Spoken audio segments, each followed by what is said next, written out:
It's time to get inside the Giants huddle. Huddle up, huddle up, huddle up. On Giants.com. Here we go. And the Giants mobile Get app. them in there, let's go. Part of the Giants Podcast Network. We welcome Mark Bavaro to the Giants huddle as part of the 30th anniversary of the 1990 World Championship season. Please check Giants.com for details of MSG Classic's re-airing of Super Bowl XXV. It's a game that will always mean the world to Bavaro. You know, championships are rare. I know they happen every year, but not the same. People don't always get them every year. To play in the NFL, it's the epitome of your goals. I mean, I don't believe that guys come into the league looking for personal glory. I don't think that that's true in a lot of cases. I think what happens is guys end up settling for personal glory because they don't get what they really want, and that's championships. Some guys will get stuck on a team where there's just no future, especially back in my day, before free agency. You got stuck on these teams, and you were like, I got no chance in hell to ever win a Super Bowl.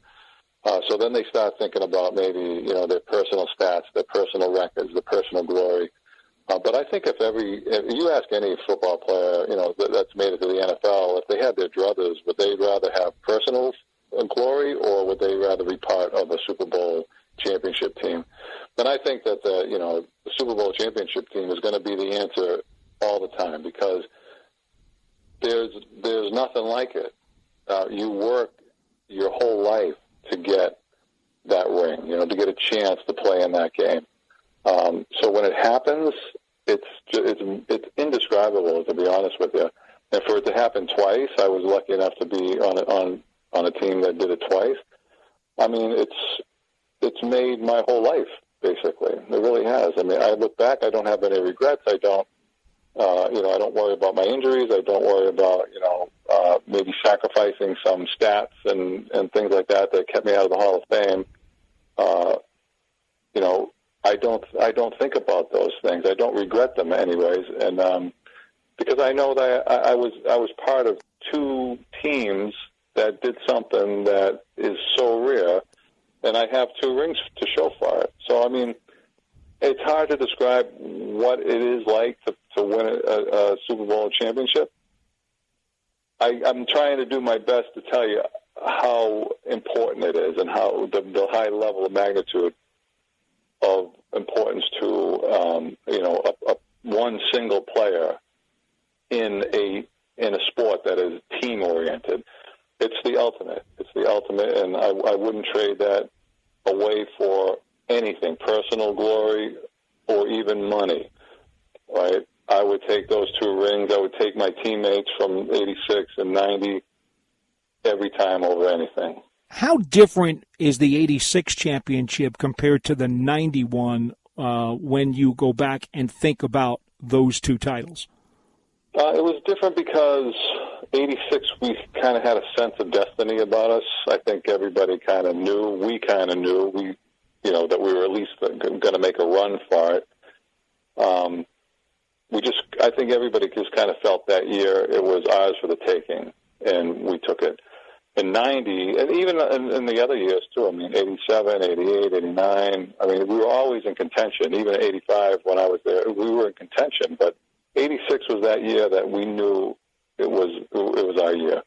And 90 was just kind of like the rest of those other years that I was there with the Giants. Always in contention. We knew we were good. We knew we were at the top of the league, and we had a chance. But it was more of a surprise in 90, I think, than in 86. But it was also more well-earned in 90 than it was in 86. I think the mojo of everything in 86 was just carrying us to heights, that, we knew that we were going to get there. In 90, I don't think anybody really expected to win a Super Bowl. I mean, we didn't score any points. We were kind of a very boring offense. We were very different than every other team in the NFL at the time. We had a great defense, but an older defense. Our stars on defense were aged, and injured. Lawrence was starting to get hurt a lot. Carl Banks had some injury. He played the game with, I think, in a cast on a broken hand. Mm-hmm. We had Everson Walls, who was no spring chicken. I mean, Steve Lewison. I mean, and we had some great young guys, Mark Collins and a lot of other guys. But I mean, it was a pretty older type of defense, but still very good. And I still think one of the best defenses ever in the NFL. But they weren't the same defense in '86. Those guys were in their prime. I would say '90 was a mix of a few guys in their prime, but most of the key players were, past their prime. And the same with the offense for me, anyways. And we had a new quarterback, and Otis Anderson. Mm-hmm. I wouldn't say, as great as he was, I don't think you would say 1990 was his prime. He was, he was an old warhorse by then. And a lot of, Maurice Carthan, Bart Oates was there. We had some good young linemen, and we had some good young receivers. But, Sims was hurt. Hostetler was new. I mean, it was just a mixed bag of everything. I don't think you could look at the 90 team and say they were a team of destiny, whereas you could look at the 86 team and say, yeah, these guys, it's not surprising they won the Super Bowl. I think you would look at the 90 team and say, wow, these guys really, really earned, if any team ever earned and slogged their way to a Super Bowl championship, it was the 1990 Giants. Well, I think when we talk about the 90 team, Mark, I talk about a lot of character and guts, which is kind of what you're alluding to, in that team really had to work for everything that it got. And that was a year after you had come off a significant injury. And I remember Parcells used to manage you a lot during the week in terms of, what you could do at practice, because they knew that you only had so many snaps and you may be on game day. Yeah. I mean, I don't want to say that I was past my prime. I was only 27 years old, but I was injured. I was coming off a big injury. I really couldn't practice every day with the rest of the team. So that was tricky in itself, because that was back in an era where if you didn't practice, you didn't play. Mm-hmm. So that was a big departure from Parcells' normal philosophy towards that. That playing, practicing. So I don't know, I don't know what was going on. I wasn't in the discussions with the coaches as to how they were going to, address my situation. I just knew that, I practiced as much as I could. I know I missed a lot, but I know I showed up on Sunday, and I felt I was playing good enough to be there. And they must have felt the same way.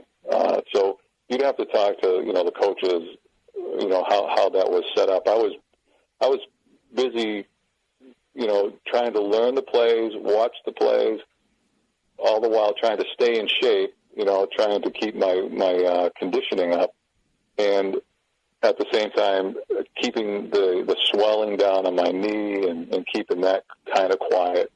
It was a weird balancing act that whole year, and it was all going on under the radar because everybody else had so many other problems. No one really knew what was going on with me, except me. And I was so happy, boy, when that season was over, because it was a tough 4 or 5 months there.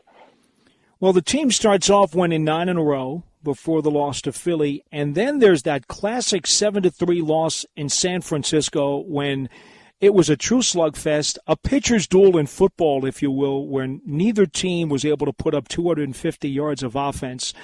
Mark, that was a team that you would later beat in the playoffs to go to the Super Bowl. I wonder, internally in the locker room, what did you guys think of your stature and status in the league after that slugfest with San Fran when you did come up in a 7-3 loss? I think that's one of the, that's the beauty of Bill Parcells and especially that 1990 Giants team. I don't remember being affected by that game one way or another. I know that it was a tough loss, especially for us on offense, because we didn't produce. The defense obviously produced, and I mean that was the whole story of my whole time there at the Giants. Without that defense, we wouldn't have done anything. I always thought the offense was just there, kind of complementing the defense. We did just enough, to win the games, but the defense is what really drove us. And in that game, we just didn't pull our weight. I think, what did we score? Just one field goal? Maybe, that's it. Or zero. I don't even remember. But we couldn't even get on the board, really, to beat the 49ers, so I think just scored one touchdown. So that was pretty pathetic. But I don't think that, we didn't hang our heads. We didn't have a defeatist attitude. I think we put it behind us pretty quick. Parcells wouldn't let you dwell on things like that. I don't think anybody lost any confidence. I don't even, you're asking me the question, I don't even remember what the attitude was, because I don't think anything at all changed. We just went right back to business. That was the way we were conditioned to do, just like Parcells and Belichick does now. You forget last week, you move on to the next week, and I don't even think we missed a step, to be honest with you. A lot of people thought when Phil Simms gets hurt in the game against the Bills, and now the Giants are trying to get into the playoffs, and they're going to have to turn to Jeff Hostetler. And a lot of folks were starting to write this team off if they had any high hopes for you guys. In retrospect, was there any trepidation at all? I mean, maybe at the time, I know you guys didn't say that because you couldn't, but in retrospect, how much did losing Phil shake your confidence, if at all? Listen, to be honest, losing Phil was huge. You don't just lose your starting quarterback that's been there forever. You don't take that lightly. But I was aware of it. I think everybody was aware of it. But as far as I was concerned, and as far as I think our offense and coaches were concerned, I don't think anybody thought twice about it. Jeff Hostetler, it wasn't like Jeff Hostetler was coming off the bench. He was some new guy. I mean, we had practice with him. We knew he was good. I mean, we had some experience with him in games, not a whole lot, but we had a lot of experience with him in practice. I knew what he was capable of. Everybody knew what he was capable of, and I knew he was a competitor. I didn't think twice about losing Phil, actually. In fact, I thought that Hostetler was going to come in and add to something that's Simms wasn't really capable of doing, which was the running aspect of the game. I mean, Phil always thought he could run, but he really, I wouldn't say he was a running quarterback, but I know sometimes he likes to think of himself like that. But Hostetler was a running quarterback. I mean, he knew how to do it. He had experience doing it, and the coaches knew that, and they built a game plan around that ability. And I always thought, that's what really put us over the top. Instead of knocking us back and maybe knocking us out of contention and people losing hope, I saw that as a plus for us. I was like, wow, I really think we can do this now. And that's not a knock against them. That's a compliment to Hostetler. I was always aware, and as well as my teammates, we always knew what he was capable of. And when he got his chance, boy, he took it and he proved us. He proved me right, anyways. Now, if you ask me, when Hostetler got knocked out of the San Francisco game in the championship game, and Matt Cavanaugh came in, yes, there was a sense of deflation in the huddle as far as I was concerned. And I love Matt. He's a great guy, but I was like, this isn't going to happen, like this, Thank God, I think Hostetler came in. He only missed a couple of plays or whatever. But right. Now, if that had stuck, I think I would have, lost my optimism. Well, I think Haas's toughness certainly was on display in that game because, look, he had waited so long to get a chance, and then after finishing the 2 regular season games, you guys routed the Bears at home in just a dominant performance. And then, as you mentioned, that San Francisco playoff game to stop the three-peat. Mark, I got to ask you, the game-winning drive, when Barr kicks the field goal, you catch a key pass. You and I have talked about this over the years, near midfield, which really helped and sparked the winning drive. Otis Anderson had a big run right before Barr's kick as well. Could you take me through that final drive that ended the Niners three-peat? I wish I could tell you that I remember it, but I really don't. I think Baker had a big catch too, but the catch that I caught, it was a good catch. But I was just standing there. If you ever look at that play from the end zone view, I mean, Hostetler makes this unbelievable throw, almost kind of cross-field throw. I mean, he was on the run going to the sidelines, and he throws the ball almost diagonally back across the field. I don't know how he saw me. I mean, that's just another thing that made me feel pretty confident about Hostetler. Was just he could run, he could think on the run, he could move on the run, he could throw on the run. And he was it wasn't that he could just move. He was fast. I think he ran like a 4.5, 4.6. I mean, people couldn't catch him, right? So I mean, he could move and he could throw that ball and he could throw it with authority. All I remember on that play is that he just made an unbelievable throw. It was right in my gut. I didn't even have to reach for it, and it was just a perfect throw. Where were you when Barr kicked the winning field goal? I don't remember. I think I was probably on the sideline. I don't think I was watching. Back then I was kind of superstitious and I was nervous, and I figured I can't watch this. I don't, because if he misses, I'll be so disappointed, and if he makes it, I'll be so happy. I just I put my head down. I think I prayed and said a little prayer. God's will be done. Your will be done, not mine. Of course, I want to win, but you don't want to pray to make the other guys lose. But I just prayed basically for acceptance of whatever the outcome was. And same thing with the Super Bowl. Against the Bills, felt the same way. I think I was kneeling down maybe with a couple other players. I think you'd have to show me some film to prove it, but I think that's what I was doing. I don't think I was standing there watching it. I don't think I watched it. I know that a number of players over the years have told me after winning a Super Bowl that they have not watched the game tape, whether it was the coach's tape or even the TV tape. Have you watched Super Bowl 25? I've seen, recently I saw the television broadcast. But it's so grainy. It's it's really hard to watch. And from the sideline view, it's hard to follow. I would like to someday watch the game film from the end zone. That's how we used to watch film, and see how things happen. But it was a pretty good game. I didn't realize how tight it was. I mean, I knew at the time that it was a tight game, but all our games were tight in '90. It was just more of the same, for that Super Bowl and even the championship game against the 49ers.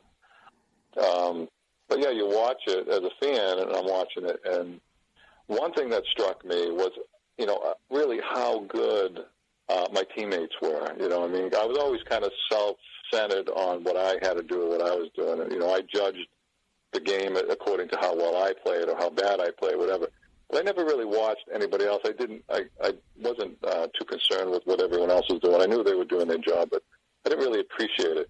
But when you watch it, I saw Stephen Baker just recently, and I was like, wow, man, Stephen, you were really good, man. I knew you were good. You had to be good to be there, but I never really appreciated how good you were. Same with Mark Ingram, same with Hostetler, same with Otis, making those runs. Same with Jumbo and these linemen opening these holes. And then I get to watch the defense, which I never really do. And you can't really watch them from the sideline during a game anyways. You don't know what's going on. But, man, that defense, they were phenomenal. And we always thought like we were equals, we're on the same team, equals. But, after watching a few of those 90 games and even the 86 games, you realize, I realized finally what everyone else knew all along.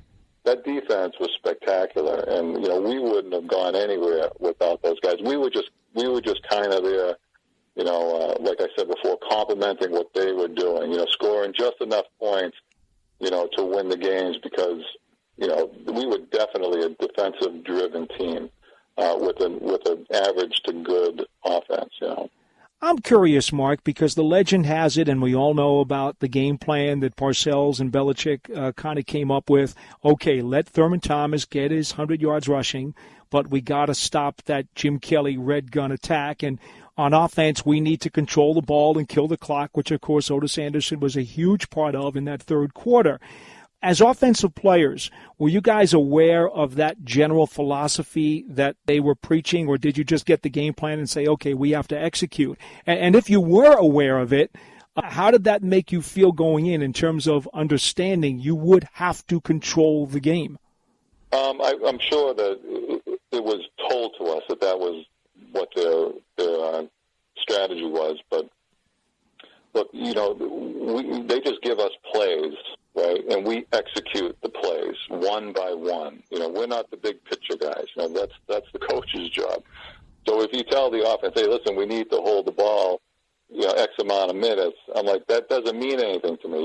You got to tell me what to do on this particular play. Then you call the next play and tell me what to do on that particular play. So we weren't thinking big picture. At least I wasn't, anyways. Well, all I remember being aware of was we're not going to outscore the Buffalo Bills. Our offense is just not set up for it. We can't score points willy-nilly. Coming off the championship game with the 49ers, we didn't even score a touchdown. So I'm like, how are we going to go into this game and beat a team that's putting up 55 points a game? 55 points for us would be like 4 games. So, but all I knew was that if the defense didn't do what Belichick had drawn up, we had no chance. I knew that we had no chance. I knew the offense. I knew we were going to be able to hold the ball. I knew we were going to be able to score, say, 15 to 20 points max, maybe 24. But I knew if the defense wasn't able to calm those guys down and keep them from scoring points, that we had no chance. So, and of course, I had a lot of confidence in the defense. I had a lot of confidence in Belichick. I knew if anybody had an answer for the Bills, it was Belichick. And I had a lot of confidence in us on the offensive side. I knew what we were capable of.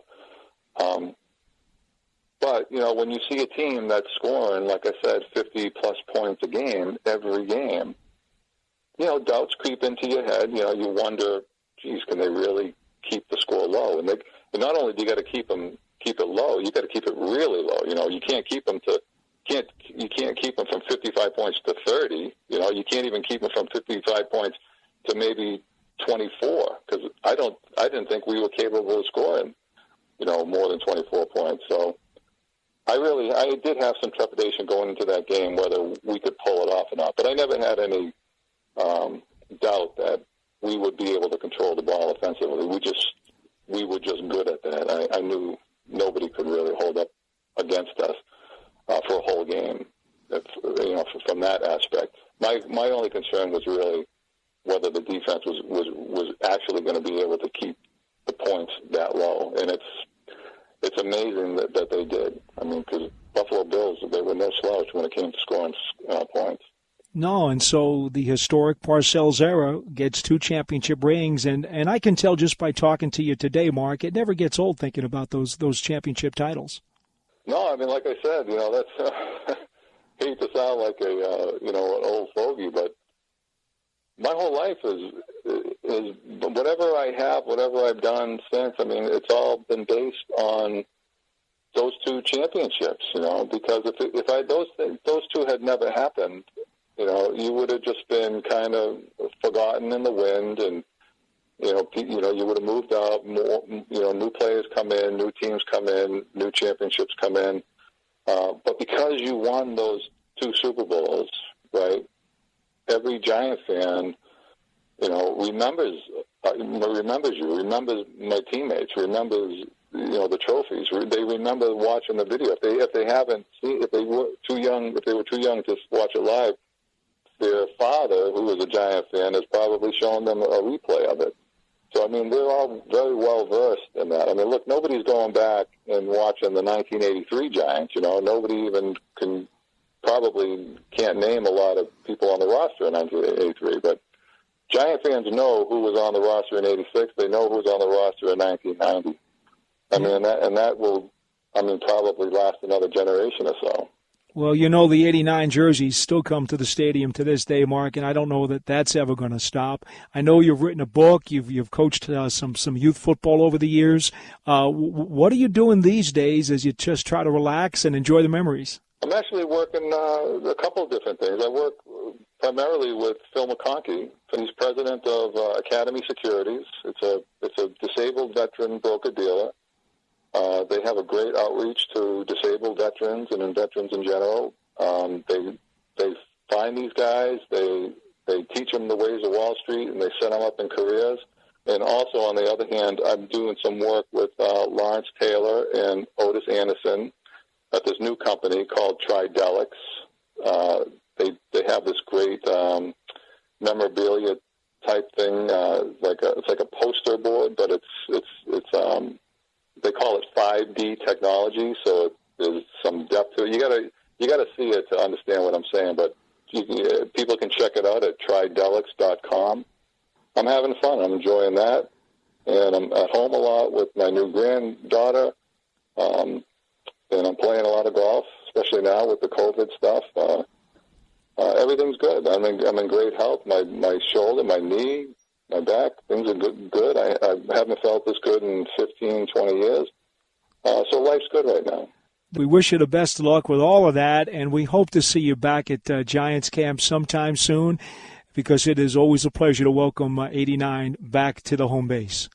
Well, thank you very much. It's always good to come back, and it's like Mr. Mara said, once a Giant, always a Giant. That's really been proven to be true.